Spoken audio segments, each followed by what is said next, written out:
Evi anu weji jagbon na o, eya me no vero yo bono Juan oye adega na kenyoko na me mana rojo edo luzamo ene ko na o veima o sano je mi o oje eleri o sano je mi o oje eleri o saje na mega ro o sabe je o na ga mi ason o sabe je na ga mi afan ebi ya no saji o eya ba me jobo ebe mi unoro wa eya be me jobo ejo o fena nyora me yo kono pa oni awaje o sagi jagun o ona je mi ya jagun ejo ebe mi unoro wa o ni a me jobo ni ajo o lo won o ni a me jobo ni ajo asan ba fa o ma me jobo no baba o geno na ya kwale mi na ba o papa o ekega mo na ya ke ma o gato ijo o geno na ya kwale mi na ba o ekega mo na ya ke ma o gato o geno na ya kwale mi na ba o papa o ekega mo na ya ke ma o gato o geno na ya kwale mi na ba o ekega mo na ya ke ma o gato o geno na ya kwale mi na ba o ekega mo na ya ke ma o gato ebi ya no we bi ja no na ya kwale mi na ba o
sunu gege o ese me ya ko me we o oisa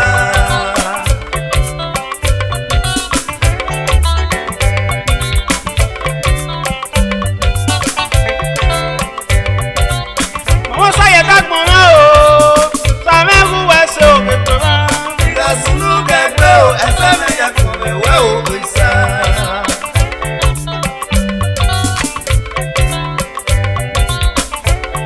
esa mo eni se me ya ku me ase ya no we o ni mo iga sunu gagbe me ya ki se me ya ku me we o iwe ni se mo eni se me ya ku mo sanera ese ya ni e o ni me iga sunu gagbe me ya ki se me ya ku me we ra mo sa ye gagbe me baba wu eso me kuma sunu gege o ese me ya ko me we o oisa o sa kolo gbe wo ba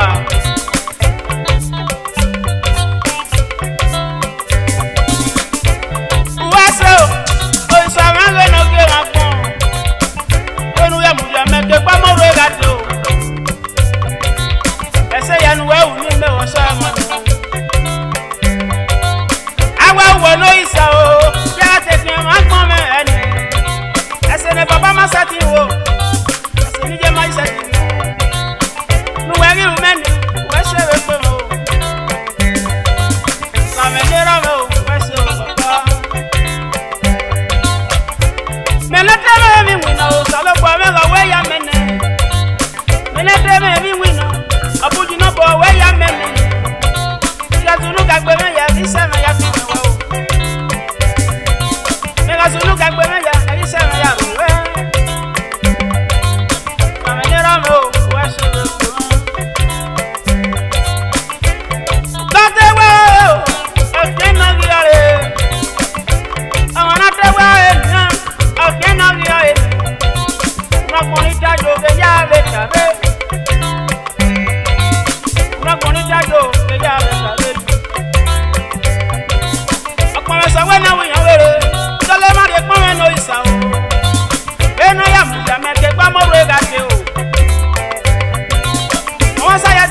wina o osalogwa we ya menen ya do ya ni risi ya de la menen ejo isa ya ya we na ya me o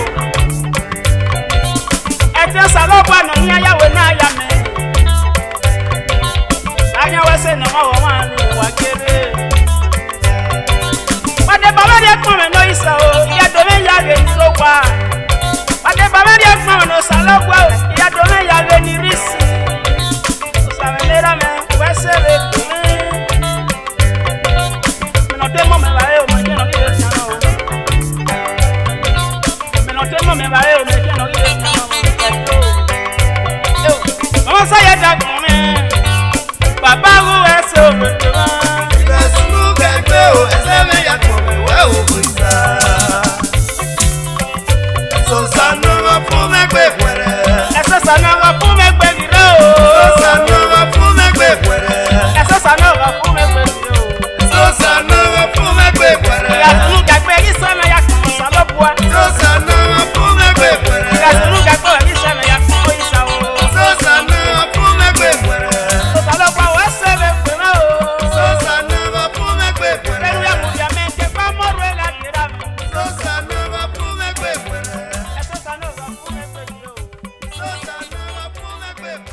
me na ko mi no ma me o. Ai ma e. Sama ke ne ra me o. E ka mo no mi no da. Ebi na ma me o je. Ai ma e. Ebi na ma me o je me o. Ai ma e o. Aje go ma na ko. Akega sama o me ke da o. Delo ma ko. Akega sama o me ke da o. O sama do ne ra me.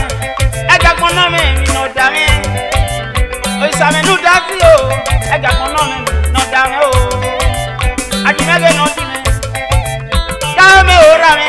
Nu ga fu me de pe o papa o. E ka do we o. E do.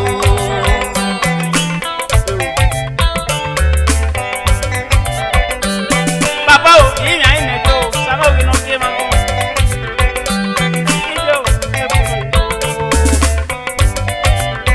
Gbe me o o isama o ke no ke ma gbon no emi na ma me o agbon no ma yo o isama ke ne ra me o e ga gbon no ma me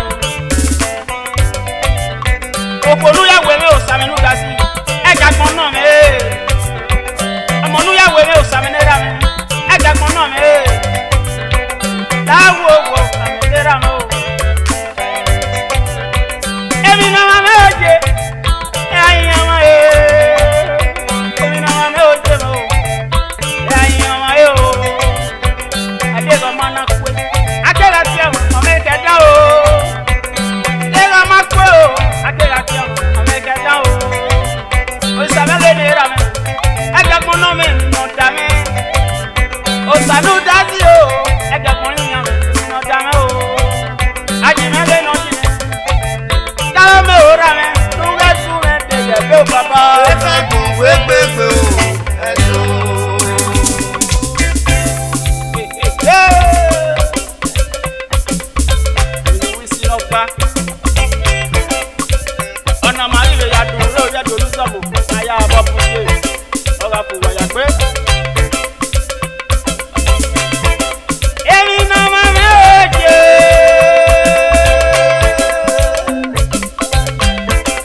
Efe no ramo. Le moya ye bia o.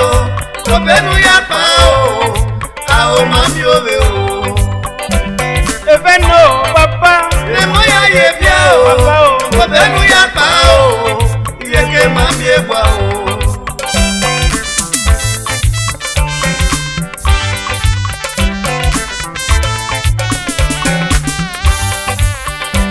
Efe no ramo. Le moya ye bia o.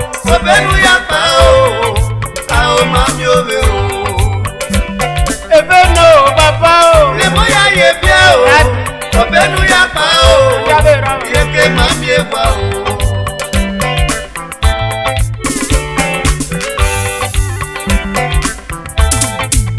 Ami wuri o.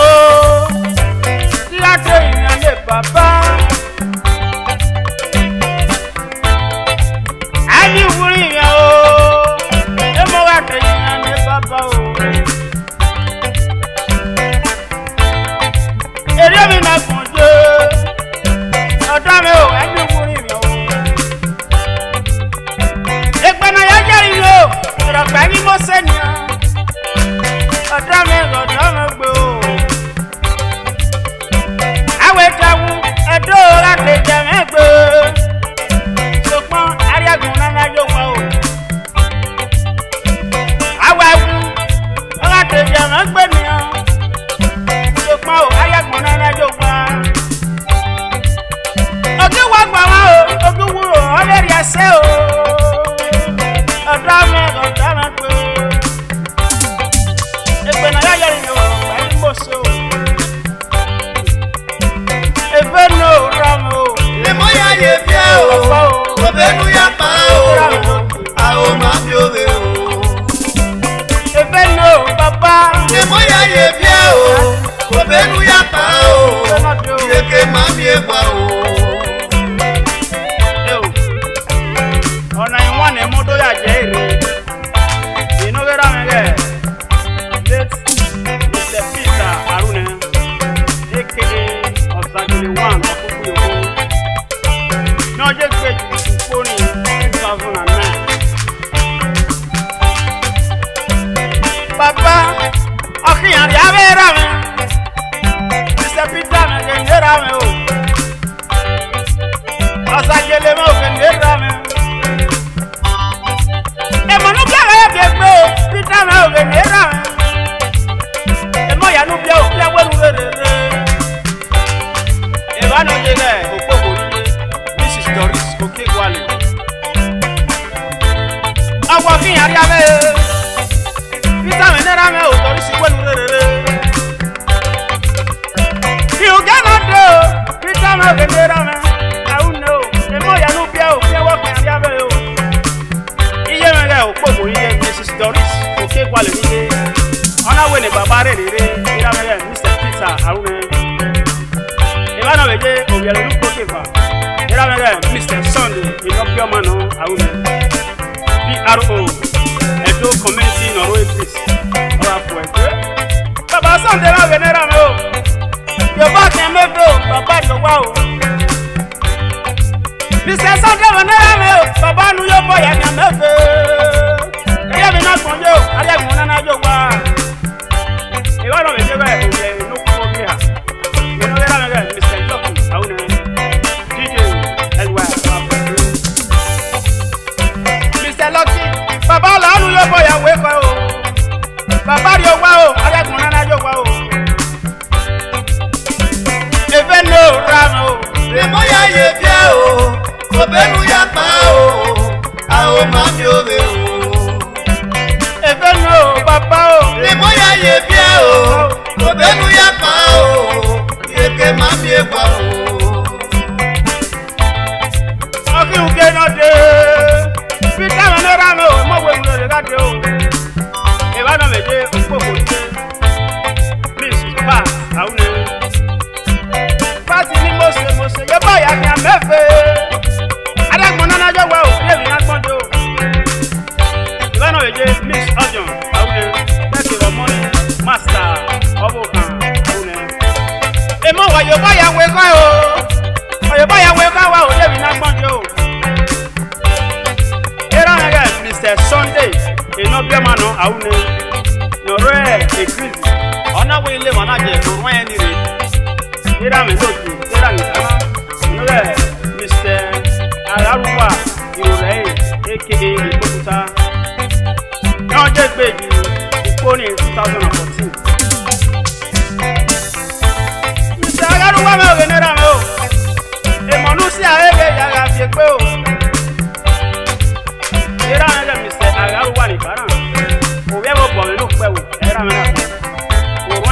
Mr. Sunday,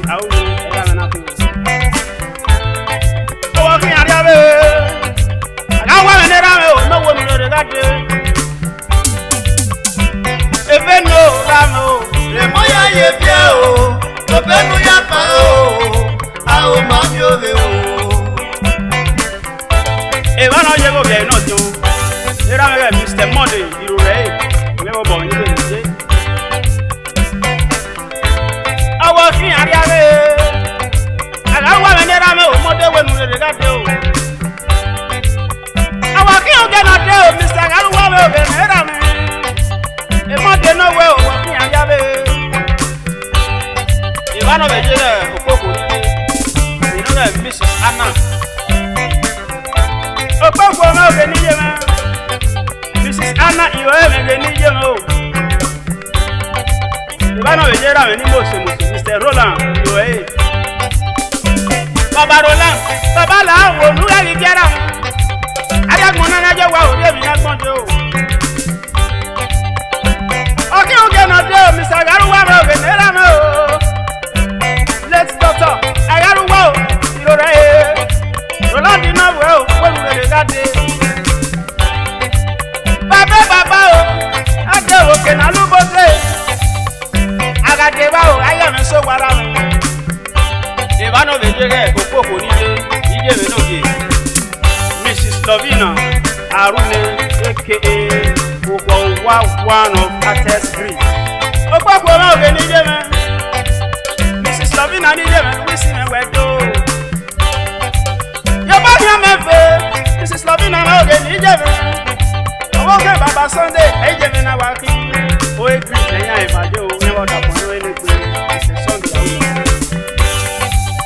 Mrs. Lovina, Okoko, enough for everyone knows.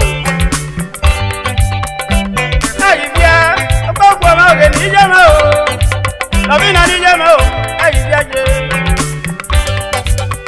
Mr. Garuwa, you know I know the Lovina, no well when we got day.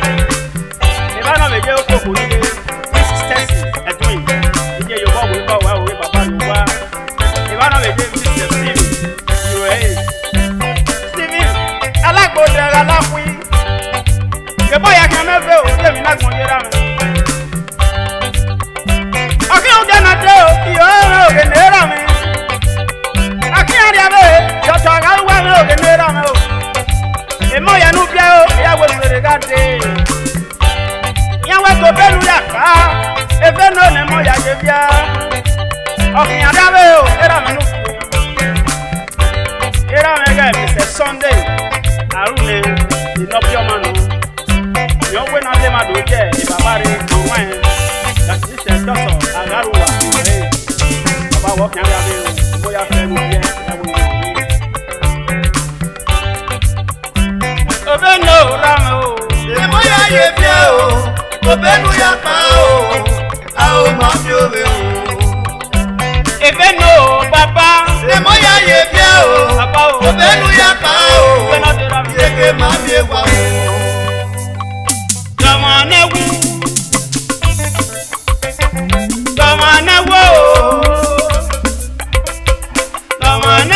but that's so.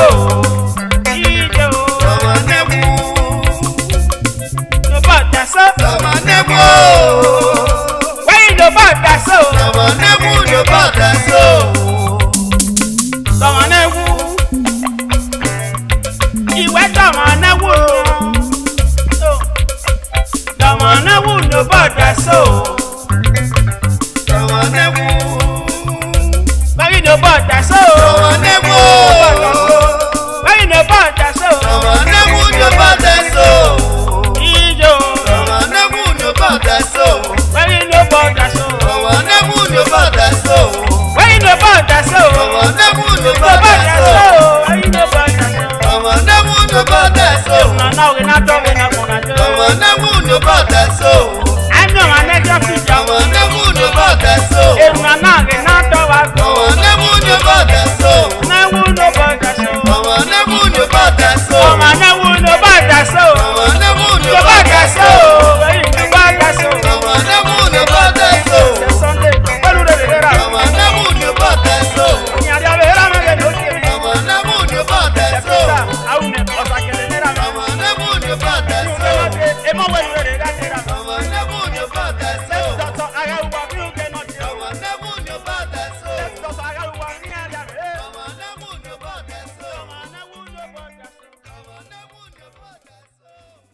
Sumoli, Ebasi, era mena waki. Okagele mangele papa o. Ewo mama mele no kwebo. Atazaga no waki, ogbek me e me ni waki. Sumoli mangele papa o. Wisi na wedo. Eme bo na jeme o. Ewo mama me no kwebo no kwe. Ewo na choto na kinadi o. Ewo wakinya. Kele no. Ije o. Amata no. Ona choto na kinadi. Love for me. Kele no. Amata no. Ona choto na kinadi. Love for me. Wese baba me no ye kwa me o. We ga de woman dia o. Ela na. Wese baba me no ye kwa me o. We ga de woman dia o. Ela na. Baba Odion. Era me le lo ke. Baba Odion. E kora gbon me ge le baba. Baba Odion. E kora gbon me ge le ra me. Treasurer. Ewo mama community. Era me Odion. E kora gbon. You the treasurer of ewo mama community. O pe era me na bi. A.KA Seke olowo wa. Seke olowo me ge era me o. Luwis me wedo.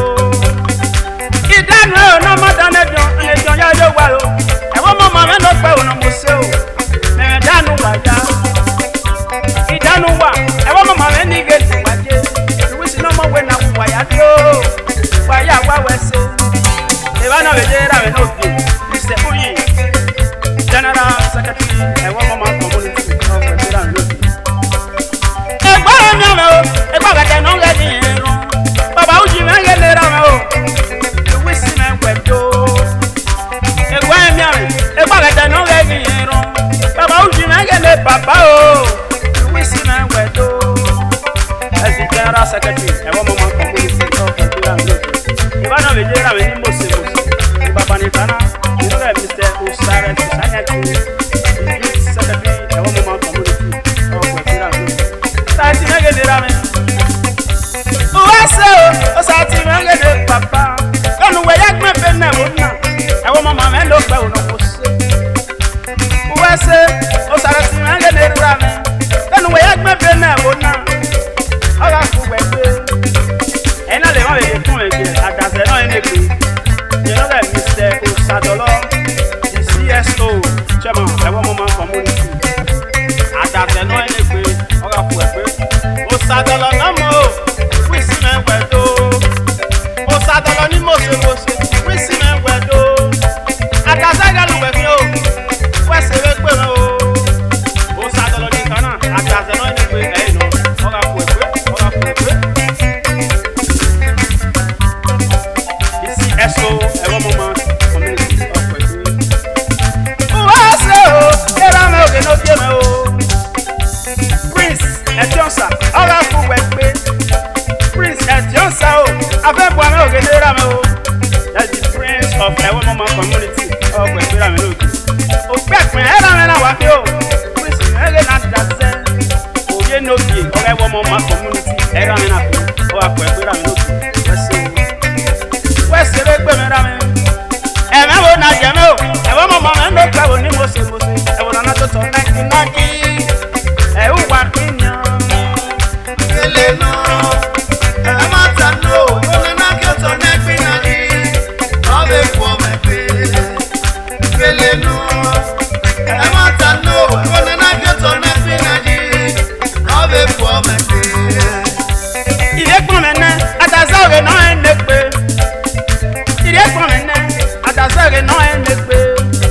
Mr. Osageduwa, the PRO ewo mama community o Nigeria me lo. Ena le ba we de pon me gera me lo bi. You know Mr. Kenneth Ekwepe, the patrol chairman o Ekwepe. Ekwepe me o genera me o. Mr. Kenneth Ekwepe ni kana yo patrol chairman o mama community o Nigeria me lo. Mr. Kenneth Ekwepe wisi me wedo. Egbo emi ame o, egbo gada no ke gi irun. Egbo emi ame, egbo gada no ke gi irun. Kenneth me ge ne ra me. Atazaga lu we bi. That's the patrol chama weso e wo mama me no pe wo wa nya do to gari e wo mama ibe do ni risi wa nya do to wa gari e wo mama ye do me ni ro wa nya do to wa gari e wo mama ye ga ke nu wene ye ni ni we ye ga ke nu wene agba ma do gbo mare u ga do to we wa ni o afọ ma gbere una be bo wa be bo ni afọ ma gbere na me danu wa yo ya wo mama me no pe wo no we si na ma we na wo wa do wa ya wa we se era me la mister no gani campaign di o kaigele of the wo mama community no when last na do we for ni yo mama ya pepe ni ro wa keke ni si we se we si me wa ya yo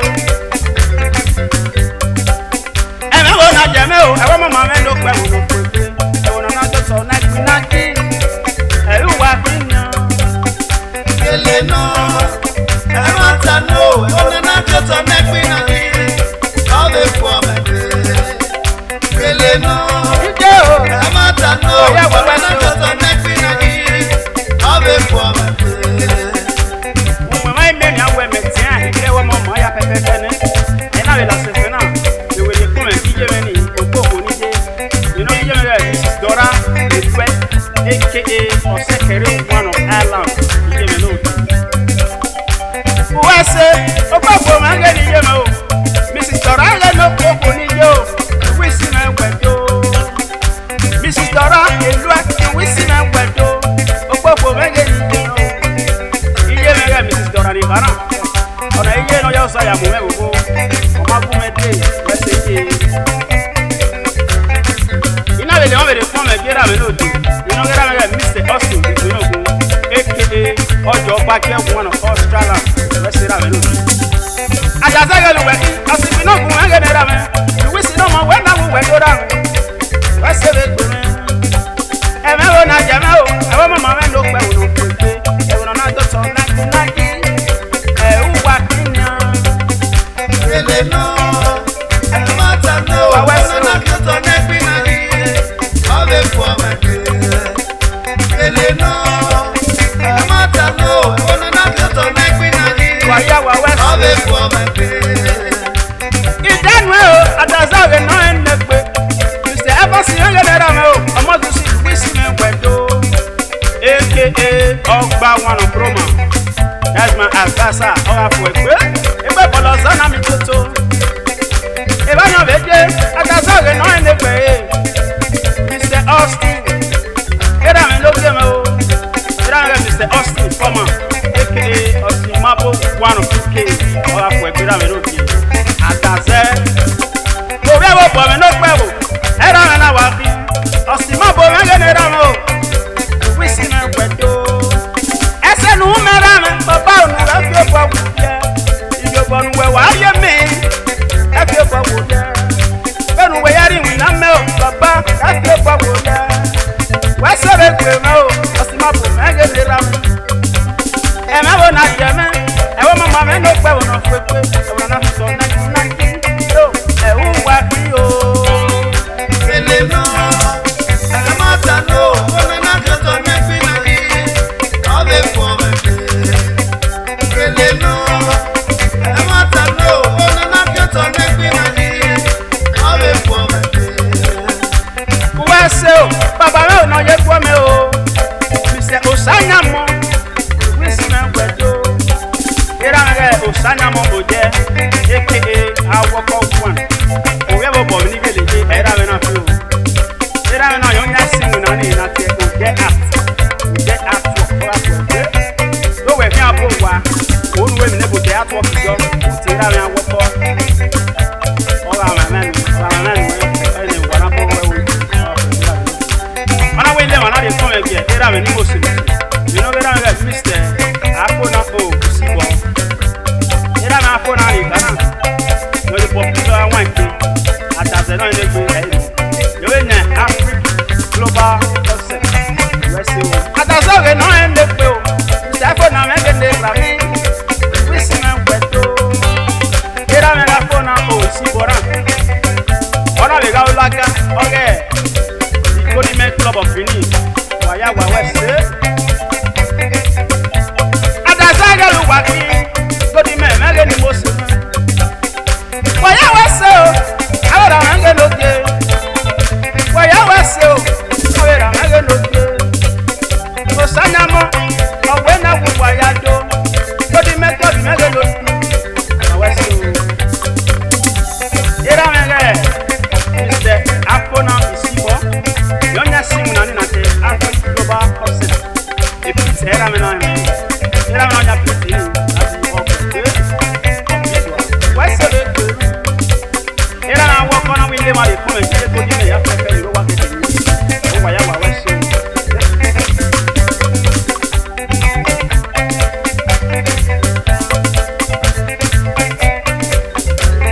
E ma bo na je me o. O mo ma me lo pe wo lo pe.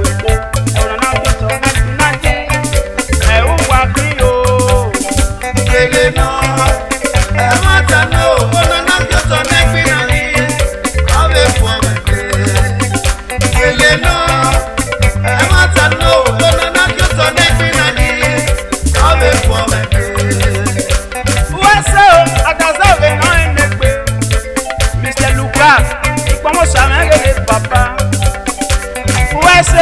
Atazawe no endekwe, Mr. Luka, comment ça m'a gagné papa, t'as dit vache chemin, Benin Club of Benin. Et va nous aider dans le mot c'est Mr. Monday, A.KA, au code 1. Et là maintenant il c'est secrétaire Benin Club of Benin, financial secretary. Merci. Atazawe le web no, oui c'est un wedo. Et quand les gens veulent qu'on les Atazawe no endekwe no no. You know that Mr. Kelly Castro, where we go, et là maintenant Castro, Atazawe no endekwe. Oh Genova, et là maintenant. Uwase o, pẹ̀lú pẹ̀lú sí ní kẹ̀kẹ́. Kelly Castro yẹn lẹ́nu ẹ̀rọ mọ́ o. Wí sí ní pẹ̀lú. Ẹ̀mẹ́ bò ní ajá mọ́ o. Àwọn mọ̀mọ́ mẹ́nu kẹ̀wò ló kéde. Ẹ̀wọ̀n náà ń sọ ní wájú o. Ẹ̀wù wá kí ni. Kele no, mata no, ona na soto na pinali. Ave fo me. Kele no, mata no, ona na soto na pinali. Ave fo me.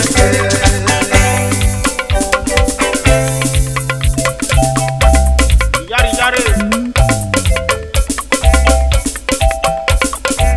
Wọ́n mọ̀ mọ̀ mí ní gẹ́lẹ́dẹ́. Wọ́n mọ̀ mọ̀ mí ní gẹ́lẹ́dẹ́. Wọ́n mọ̀ mọ̀ mí ní gẹ́lẹ́dẹ́. Wọ́n mọ̀ mọ̀ mí ní gẹ́lẹ́dẹ́. Ògà síbá ẹ̀jọ̀ wá pàtó sọ̀rọ̀ ní ìgbé wa. Wọ́n mọ̀ mọ̀ ẹ̀ lọ gbogbo.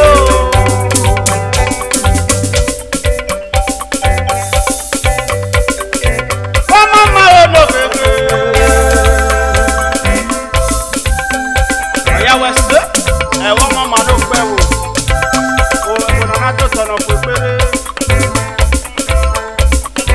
Wọ́n mọ̀ mọ̀ mẹ́ ní gẹ́lẹ́dẹ́. Wọ́n mọ̀ mọ̀ mẹ́ ní gẹ́lẹ́dẹ́. Ògà tó sọ̀bọ̀ ẹ̀mí gbé wá. Gbàgbó wà wá ọ̀pọ̀ mẹ́gbẹ́. Wọ́n mọ̀ mọ̀ ẹ̀ lọ gbogbo. Jari jari. Ẹ̀wọ́n mọ̀ mọ̀ ní mo sè. Jíjó. Wọ́n mọ̀ mọ̀ ẹ̀ lọ gbogbo.